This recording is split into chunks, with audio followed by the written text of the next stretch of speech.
Good morning students. Today's class for class 9। Topic हमारा है lines and angles और उसमें हम एक्सरसाइज 6.1 कर रहे हैं। आज से आपकी ज्योमेट्री पोर्शन शुरू है 9th क्लास का। अब ज्योमेट्री पोर्शन में हमारे पास सबसे पहले कुछ डेफिनेशंस हैं, कुछ वर्ड हैं जो आपको टर्मिनोलॉजी क्लियर होनी चाहिए। 8th क्लास तक आप जो भी पढ़ के आए हैं, अब जो आपके स्कूल में टीचर्स पढ़ाएंगे उसके अकॉर्डिंग आपको वो वर्ड क्लियर होने चाहिए कि क्या आपकी टीचर बोल रही है और उसका क्या मतलब है। ठीक है, तो फर्स्ट ऑफ ऑल लाइंस। अब 8th क्लास तक आपने लाइंस जो भी वर्ड पढ़ा है, किसको लाइंस कहते हैं, it should be clear. Line ये जिसके दोनों तरफ एरोज, ठीक है, और इसके ऊपर ये पॉइंट्स होते हैं ए और बी। क्लियर, तो ये ए बी है लाइन। लाइन सेगमेंट, सेगमेंट किसे कहते हैं, ऐसे।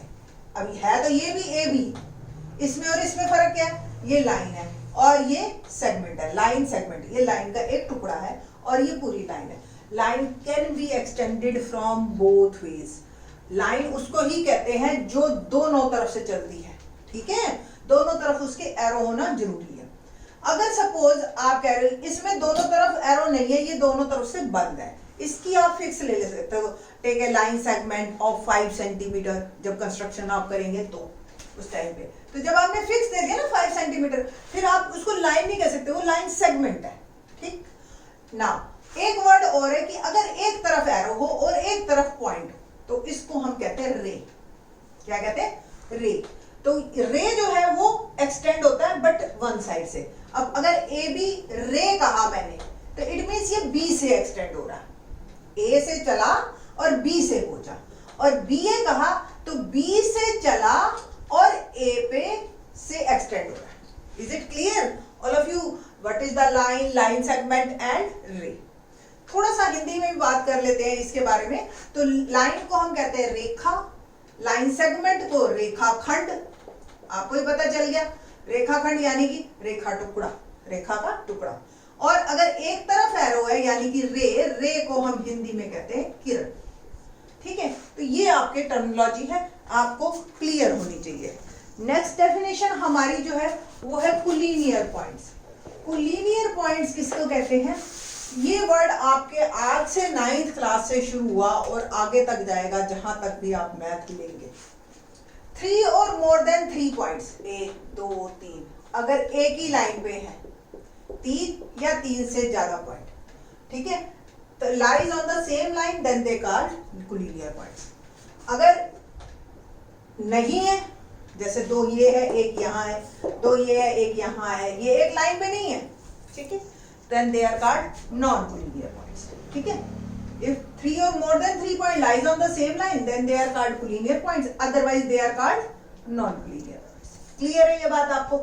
हिंदी में अगर हम बात करें तो कोलिनियर को हम सररेख यानी कि एक ही रेखा पर, और नॉन कोलिनियर को असररेख। ठीक है, बाकी बाइलिंगुअल पेपर आता है, ये वर्ड्स भी आपको दिखने को मिल जाएंगे। हिंदी में भी एक अलग से वीडियो हम बना देंगे। ओके, नेक्स्ट एक और है हमारे पास definition, intersecting lines. 2 lines are said to be intersecting. आप लोगों ने 3rd चैप्टर में पढ़ा था। ये लाइन है, मैंने दोनों तरफ एरो लगाए हैं, ठीक है, और ये अगर एक ही पॉइंट पे मिल रही हैं then they are called intersecting lines. और ये जो पॉइंट है, कॉमन पॉइंट जो दोनों में है, that is called point of intersection. Okay, Hindi में बात करें तो प्रतिच्छेदी रेखा। ये सारे वर्ड हमारे काम आएंगे, ठीक है, और ये पॉइंट ऑफ इंटर प्रतिच्छेद बिंदु,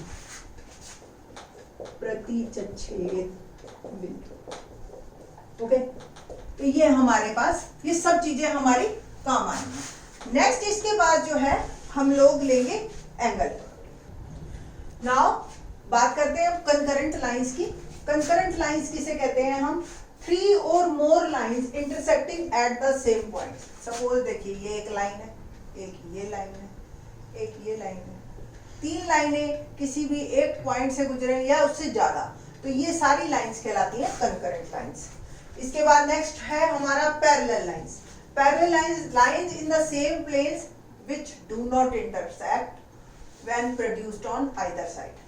किसी भी साइड पे आप इनको प्रोड्यूस कीजिए, they never meet to each other, they never intersect, तो ये जो है पैरेलल लाइंस कहलाती हैं।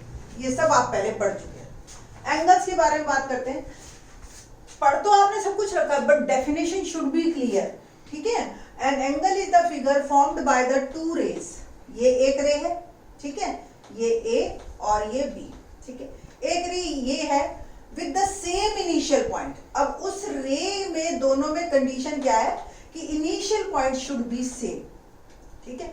रे आपको पता है एक तरफ तो बढ़ती ही बढ़ती है, तो डेफिनेटली जो उसका एंड पॉइंट है एक रे का वही सेम होगा इसका, ये एंगल कहलाता है। अब एंगल की टाइप्स आपने 8th क्लास में 3 टाइप की तो पढ़ रखी है। एक्यूट एंगल, एक्यूट एंगल किसे कहते हैं? वो एंगल जो 0 से तो बड़ा हो, ठीक है। एंगल को जनरली हम डिनोट थीटा से करते हैं, तो 0 से बड़ा हो और 90 से छोटा। 90 वाले एंगल को क्या कहते हैं? राइट एंगल, ठीक है। 90 से बड़ा हो और 180 से छोटा, ऐसे एंगल को क्या कहते हैं? ऑब्ट्यूज एंगल, ठीक है। नाउ स्ट्रेट एंगल, 180 डिग्री के एंगल को हम स्ट्रेट एंगल कहते हैं, ठीक है। तो ये बनता कैसे? लाइक दिस, ये O, ये A, ये B, ऐसे आपके पॉइंट्स बनते, ओके। नाउ रिफ्लेक्स एंगल, तो रिफ्लेक्स एंगल किसे कहेंगे? जो 180 से तो बड़ा हो, ये आप 9th क्लास में पहली बार पढ़ रहे हैं, reflex angle and complete angle. तो 180 से बड़ा हो और 360 से छोटा, ठीक है। क्लियर है बात? तो 180 से बड़ा हो, 360 से छोटा हो। सपोज ये एक थीटा है, ठीक है, या ये एक एंगल है, तो यहां से अगर आप देखते हो इस साइड से, तो ये इसका रिफ्लेक्स एंगल कहलाता है, ठीक है। जैसे सपोज ये reflex of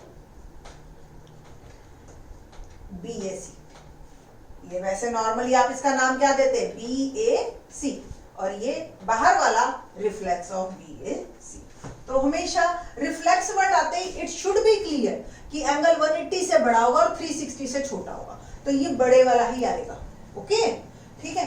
next complete angle, 360 degree angle को कंप्लीट एंगल कहते हैं। रीजन वही कि ये एक कंप्लीट, जैसे आप एक पॉइंट है ये शुड बी कंप्लीट, ये यहाँ पे कंप्लीट वापस हो जाता है, सर्कल पूरा कंप्लीट हो जाता है, ठीक है। थोड़ा सा हिंदी में बात करते हैं इसके बारे में ही। एंगल्स को हम कहते हैं कोण, ओके। एक्यूट एंगल को हम कहते हैं न्यून कोण, राइट एंगल को हम कहते हैं समकोण, ऑब्ट्यूस एंगल को हम कहते हैं अधिक कोण, ओके। स्ट्रेट एंगल को हम कहते हैं रिज्जु कोण, रिज्जु कोण। रिफ्लेक्स एंगल को हम कहते हैं प्रतिवर्ती कोण, और कंप्लीट एंगल को क्या कहते हैं? Now I am taking complementary angles. Complementary angles वो एंगल्स जिन दो का सम 90 डिग्री है। हिंदी में अगर बात करें तो ऐसे एंगल्स को हम कहते हैं पूरक एंगल कोण, ठीक है। जैसे 72 डिग्री एंड 18 डिग्री, दोनों का सम है, ये एक दूसरे के कॉम्प्लीमेंट्री है। Supplementary angles, two angles are said to be supplementary angles if the sum of their measures is 180 degree. ऐसे दो एंगल जिनका सम 180 डिग्री है, हिंदी में हम कहते हैं समपूरक कोण, ठीक है। तो ऐसे दो एंगल्स लाइक 150 डिग्री और 30 डिग्री एग्जांपल हो गया। Bisector of an angle, a ray which divide the angle in two equal parts is called bisector of an angle। अब हमने एंगल की डेफिनेशन आपको ये दी थी, A, B और ये C, ठीक है। यहां से बिल्कुल इसको एक बिल्कुल बीच में लेके जा रहा है, तो दैट इज कॉल्ड, ये AD is bisector of angle ABC। ये सारे वर्ड हमारे काम आएंगे, ठीक है। कोण समद्विभाजक, कोण समद्विभाजक, ओके, ये हिंदी की इसकी टर्मिनोलॉजी है। एडजेसेंट एंगल्स, एडजेसेंट एंगल्स यानी कि two angles are called adjacent angles if they have, देखो पहले मैं आपको डेफिनेशन तो है ही है, ये A, B, C, D, ये पॉइंट D है, ठीक है, ठीक ना। A, B और BC ये दो रेज हैं, if they have same vertex, ये दो एंगल है, एक एंगल ABD दिखाई दे रहा है आपको और एक एंगल DBC, ठीक है। क्या क्या? If they have same vertex, अगर उनका vertex same, if they have one common arm, तो देख रहे हो आप ये कॉमन आर्म है, और जो दूसरी नॉन कॉमन आर्म है वो एक साइड, कॉमन आर्म के एक साइड इधर होनी चाहिए, एक इधर होनी चाहिए, then they are called adjacent angles.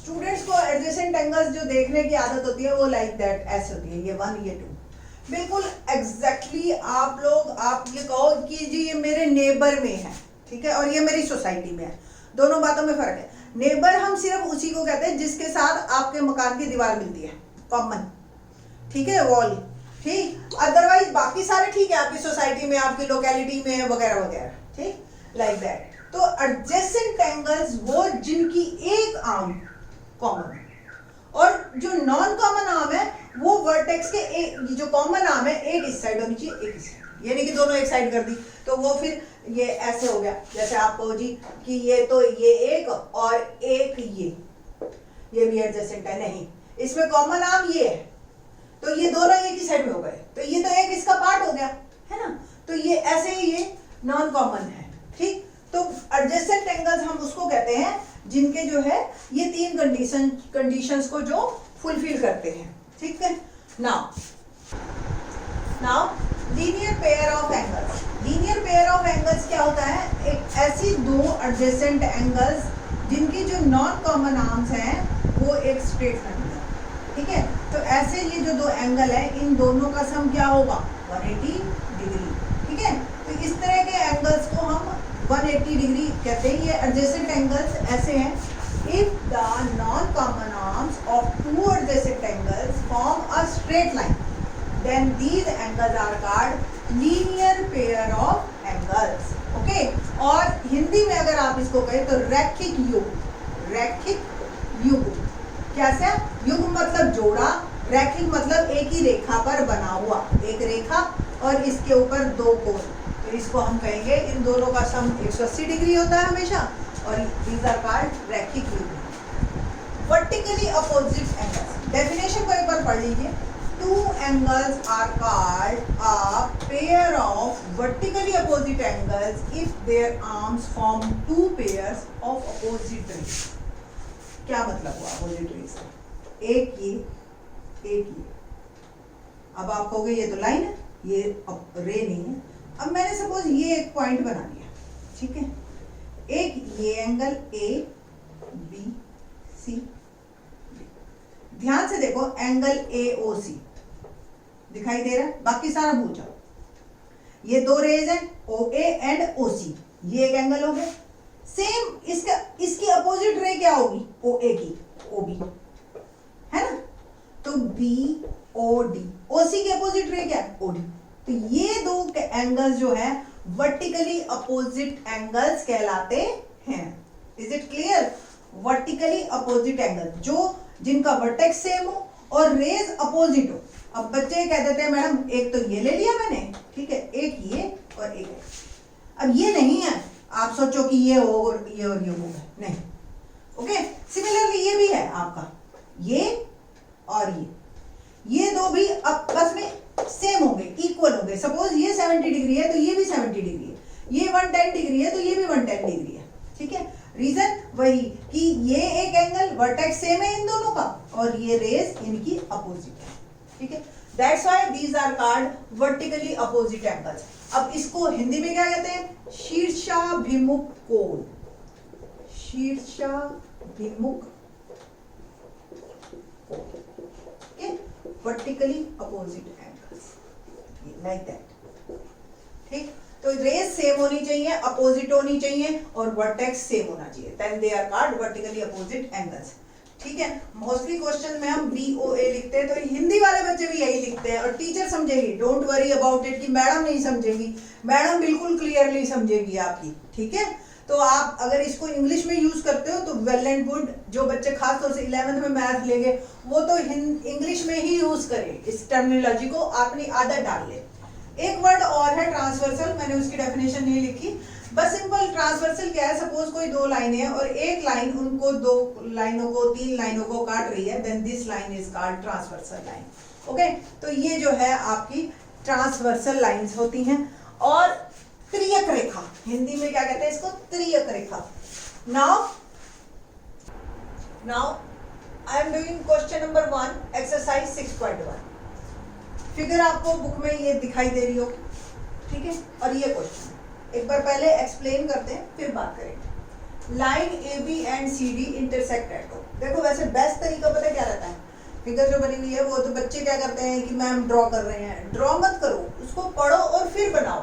Like this A B and C D line है, ठीक है, तो ये ए और ये बी, ये ए ये बी ऐसे, और ये सी डी, ये लाइन, ठीक है। थोड़ा सा हिंट देख लो कि क्या कौन सी लाइन किस साइड है, बस इस तरीके से at O. Okay, if angle AOC और BOE, अब BOE मुझे दिखाई नहीं दे रहा तो जस्ट चेक इट कि BOE कहाँ है, ये आ गया E, BOE।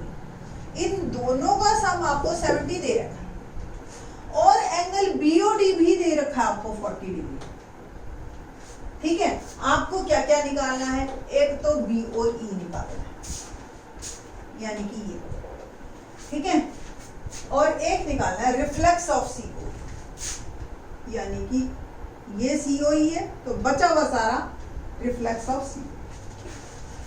कोई भी एंगल निकालना हो रिफ्लेक्स में तो सिंपल उसको निकालिए और 360 में से माइनस कर दीजिए। ये तो हो गई बात की बात, पहले हम BOE की बात करते हैं। इन दो का सम 70 दे रखा है, ये पता चल जाए तो फिर 70 में से माइनस कर दूंगी, है ना। तो सिंपल आपने लिखना है गिवन, गिवन क्या है, angle AOC plus BOE 180 and angle BOD 40, ये तो गिवन है। टू प्रूफ कैसे लिखेंगे आप, angle BOE we have to find and reflex of CO, इस तरीके से। वैसे आपको ना इसको कोई जरूरत नहीं है इस टू प्रूफ को फॉर्म में लिखने में, आप डायरेक्ट भी कर सकते हैं। ओके, अब पहले समझ लेते हैं फिर हाउ टू राइट बाद में बात करेंगे। एंगल BOD देख रहे हो ये 40 डिग्री। अभी आपको वर्टिकली अपोजिट एंगल्स की बात बताई थी और मैंने इसलिए बताई थी कि आप इस क्वेश्चन को ड्रॉ करना, ड्रॉ करते ही आपको दिखेगा कि ये 40 तो ये भी 40 है ना, वर्टिकली अपोजिट एंगल, दोनों अपोजिट रेज है, ठीक है। तो सिंपल अगर ये 40 तो ये भी 40, रीजन वर्टिकली अपोजिट एंगल्स। अब इन दोनों का सम क्या दे रखा था 70, तो ये 40 तो ये कितने का रह गया, सिंपल 30, है ना। अच्छा एक बात और, इन तीनों का सम क्या है 180, क्योंकि ये स्ट्रेट लाइन है, इन तीनों का सम क्या है 180। तो ये दोनों का सम अगर 70 है तो ये पता चल गया, और ये पता चल गया तो फिर रिफ्लेक्स पता चल गया। कैसे, एक एक करके करते हैं ना। देखिए angle BOD equal to angle AOC, reason vertically opposite angle, बस आपको और कुछ नहीं लिखना, और ज्यादा दिल करे तो ये लिख दीजिए बस, that's it. Angle BOD given है 40 डिग्री, तो AOC भी मेरे को मिल गया 40 डिग्री, ठीक है, पहला मिल गया answer. Now we know that या गिवन लिखिए angle AOC plus angle BOE 70 degree given है। नाउ AOC मेरे को मिल गया 40 डिग्री, तो BOE क्या हो गया 70 डिग्री, तो BOE is 70 degree minus 40 degree, BOE is 30 degree, ये भी मिल गया। नाउ अब बात करते हैं angle AOC plus angle BOE plus angle COE, कौन कौन से देखिए, 1 2 3, ये 30 ये 40, अब इसकी बारी है, ठीक है, इक्वल टू 180 डिग्री। तो इन दोनों का सम हमें गिवन भी था शुरू से ही, given we can find earlier this angle. तो angle COE is 180 degree minus 70 degree, तो एंगल COE क्या आया 110 डिग्री, है ना। नाउ हमें निकालना क्या था, हमें COE नहीं निकालना, हमें रिफ्लेक्स ऑफ COE निकालना है, reflex of COE, that is simple formula 360 minus COE। 360 में से माइनस कीजिए 110, ओके 250। क्या ये एंगल 180 से बड़ा और 360 से छोटा है, in between 180 and 360, so it is reflex, hence prove. तो तीनों एंगल्स हमें मिल गए, ठीक है। तो बाकी के क्वेश्चंस नेक्स्ट वीडियो में। थैंक्स।